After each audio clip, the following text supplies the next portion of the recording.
প্রাণ বাঁচাতে প্রায় সব মানুষ পালিয়ে যাওয়ায় গাজার রাফা সীমান্তে একটি চিড়িয়াখানায় সিংহ-সহ শতাধিক প্রাণী মরতে বসেছে। এক সপ্তাহ ধরে না খেয়ে আছে প্রাণীরা।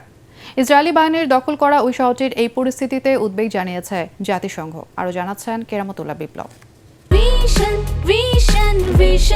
100% কপার কন্ডেন্সারে তৈরি ভিশন ফ্রিজ, তাই গুণে মানে অটুট থাকে বছরের পর বছর।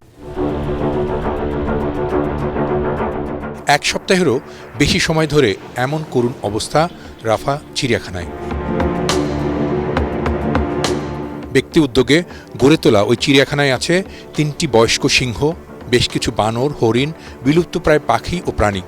অনাহার, দুর্বলতা এবং রক্তশূন্যতায় এর মধ্যেই বেশিরভাগ প্রাণী রোগাক্রান্ত হয়েছে।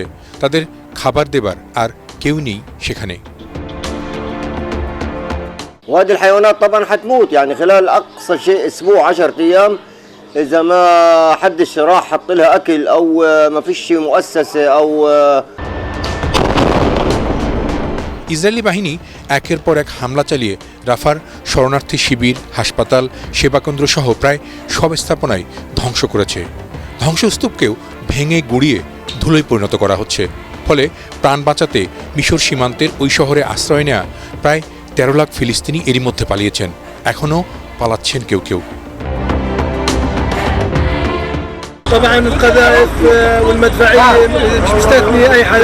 চিড়িয়াখানাটির কর্মীরা বলছেন, ভয়ানক এই পরিস্থিতিতে কয়েকদিনের মধ্যেই না খেয়েই সেখানে মারা যাবে প্রাণীগুলো, কারণ তাদের জন্য খাবারের কোনো ব্যবস্থা নেই।